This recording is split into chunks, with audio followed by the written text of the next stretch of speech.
বিজয়ী হয়েছে এবং যারা পরাজিত হয়েছে, বিজয়ীরা যদি সহনশীল না হয় তাহলে পরাজিতদের সাথে নিয়ে এই বিজয়ের আনন্দ উপভোগ করা যায় না। তাই আমি আপনাদের কাছে অনুরোধ জানাবো, আওয়ামী লীগ যে অত্যাচার এদেশের মানুষের কাছে করেছে, এদেশের সাধারণ মানুষকে, সাধারণ ছাত্র সমাজকে গুলি করে হত্যা করেছে, এদেশের ইসলামী আন্দোলনের নেতাদেরকে বিচারের নামে খুন করা হয়েছে, আমাদের প্রিয় নেতা ইলিয়াস আলী সহ অসংখ্য নেতাকে গুম করা হয়েছে, অনেক নেতাকে আয়না ঘরে আটকে রাখা হয়েছে, বিডিআর হত্যা করা হয়েছে, সেনা প্রশাসনকে হত্যা করা হয়েছে। তাই আজকের এই সমাবেশ থেকে আমাদের দাবি হচ্ছে, গণহত্যার দায়ে শেখ হাসিনাকে বিচার করতে হবে এবং আপনাদেরকে ওয়াদা করতে হবে, আওয়ামী লীগ যে কাজ করেছে এই কাজের জন্য শেখ হাসিনা তার নেতা কর্মীদের ফেলে রেখে কাউকে কিছু না জানিয়ে পলিয়ে ভারতে চলে গেছে। আপনারা এমন কোন কাজ করবেন না যেই কাজের জন্য আপনাদের নেতাকে আগামীতে পালিয়ে চলে যেতে হবে। তাই আমি বলতে চাই, যারা এই ১৭ বছর ধরে নির্যাতন করেছে তাদের বিচার দেশের প্রচলিত আইনি হবে, আমরা কেউ আমাদের নিজ হাতে আইন তুলে নেব না। আমার কোন নেতা কর্মী সমর্থক চাঁদাবাজি, মানুষের ঘর বাড়িতে অগ্নিসংযোগ, মানুষের উপর নির্যাতন, নিষ্পেষণ, অত্যাচার করবে না। আপনারা এই ওয়াদা আমার সাথে করে যেতে হবে। আপনারা কি রাজি? রাজি? আমার নেতা জনাব তারেক রহমানের পক্ষ থেকে আমাদের প্রিয় নেতা যশোরের কৃতি সন্তান জনাব অনিন্দ্য ইসলাম আমির গত দুদিন আগে রাত ৩টার সময় আমাকে ফোন করে বলেছে, চাচা, যারা দুষ্কৃতকারী আমাদের প্রিয় নেতা তারেক রহমান স্পষ্ট বলে দিয়েছে যে তাদেরকে আইনের হাতে সোপর্দ করতে হবে, আপনি এই কাজটা করতে কোন অবস্থায় কোন কৃপণতা দেখাবেন না। আমি ওয়াদা করেছি, আমি বলেছি কালীগঞ্জে বিএনপির নেতা কর্মীরা এই ধরনের কোন কাজে জড়িত হবে না। আমার প্রিয় নেতা জেলা বিএনপির সভাপতি অ্যাডভোকেট এম এ নজিব গতকাল সকালে আমাকে বলেছে, অতীতে যা হয়ে গিয়েছে এরপরে কোন ঘটনা কালীগঞ্জে ঘটবে না, এইটা তোমাকে নিশ্চিত করতে হবে। যারা না শুনবে, যারা এগুলো করবে, নেতার নির্দেশ তাদেরকে আইনে সোপর্দ করতে হবে।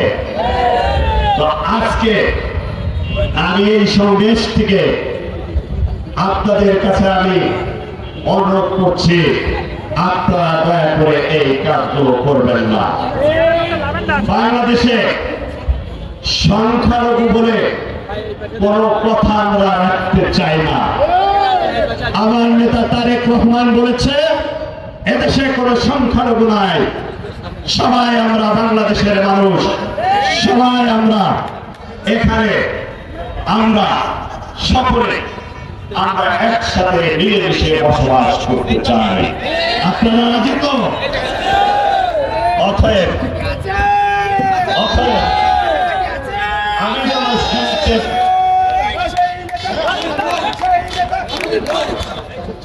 আমার কাছে যেন কোন রিপোর্ট না আসে যে কোন হিন্দুর বাড়ি হামলা করা হয়েছে, মন্দিরে শহীদের কাছে চাঁদা ধরা হয়েছে, কারোর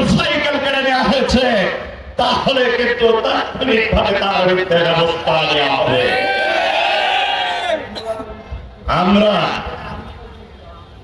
আজকে শুনেছি, আজ কয়েকদিন ধরে শুনছি, বিএনপির সাথে মিশে কিছু দুষ্কৃতকারী টার্মিনালে চাঁদাবাজি করছে, অমুক স্থানে অমুক গাড়িওয়ালার কাছ থেকে টাকা নিচ্ছে, অমুক প্রতিষ্ঠান দখল করছে, অনেকের ব্যবসা প্রতিষ্ঠানে হামলা করছে। এইগুলো কালীগঞ্জের মাটিতে চলবে না। যারা 17 বছরে এই কালীগঞ্জের মানুষের উপর অত্যাচার করেছেন, নির্যাতন করেছেন, নিষ্পেষণ করেছেন, আমি আপনাদের কাছে অনুরোধ করব, অন্যায় ভাবে যদি কারোর টাকা নিয়ে থাকেন আপনি আর সে মীমাংসা করে নেন না। আর যদি কেউ পেয়ে থাকেন আপনার কাগজপত্র থাকলে কোর্টে যান, কোন অবস্থায় নিজের হাতে কোনো আইন তুলে নেবেন না।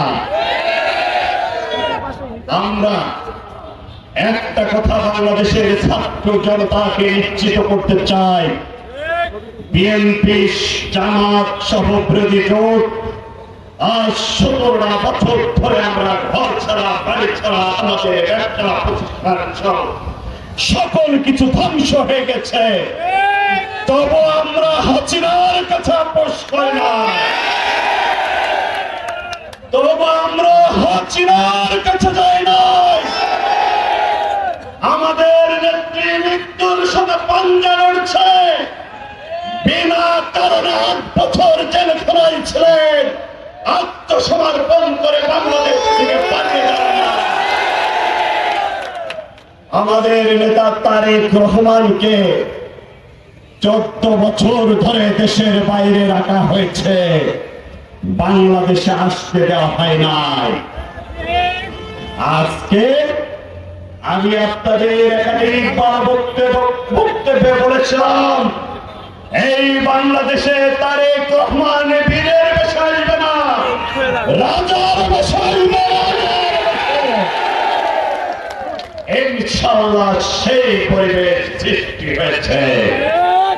অতএব তারেক রহমান যেন বাংলাদেশে রাজার বেশে ফেরত আসতে পারে, সেই প্রক্রিয়া আপনাদেরকে তৈরি করতে হবে, আপনাদেরকে বিনয়ী হতে হবে, আপনাদেরকে সংযম দেখাতে হবে। একজন আওয়ামী লীগ, এই যে কালীগঞ্জের এত ব্যবসা প্রতিষ্ঠান, 17 বছর একটা দুঃশাসন ছিল, কোন না কোন কাজে ওই দুঃশাসকদের কাছে তাদের যা লেগেছে, ব্যবসায়ীদের যেতে হয়েছে, কারণ এখানে কোন নির্বাচিত প্রতিষ্ঠান ছিল না। অতএব কোন না কোন কারণে তাদের কাছে যা লেগেছে, প্রশাসনের ভিতরে ঘাটতি মেরে হাসিনার দালাল পাচার করা এজেন্টরা বিভিন্ন ভাবে এই ব্যবসায়ীদেরকে নির্যাতন করেছে, সেই কারণে যেতে হয়েছে। আজকে আপনি একজন নির্যাতনকারী গাড়ি চালকের বাড়ি ভেঙে দেবেন, এটা কি হয়?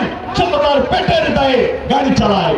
আপনি একটা বাসায় আগুন ধরিয়ে দেবেন, যেখানে মহিলা থাকে, যেখানে শিশু থাকে, যেখানে বৃদ্ধ থাকে, এইটা আমরা করতে পারি না।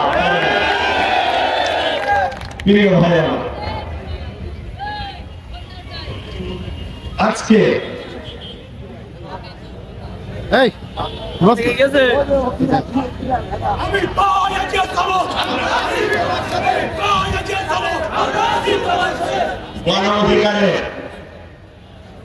গণ অধিকারে বাংলাদেশের সেক্রেটারি জেনারেল আমাদের প্রিয় ছোট ভাই সকালে আমার কাছে ফোন করছিল, তার এক বওনার বাড়ি আমাদের সুন্দরপুরে, তার বওনারা পানি ভক্তরে উঠতে পারছে না। আমি স্পষ্ট ভাবে বলে দিতে চাই, সুন্দরবনের নেতৃবৃন্দ যারা আছেন তারা যেন সসম্মানে তাদের বাড়ি ফিরে যেতে পারে সেই ব্যবস্থা করবেন।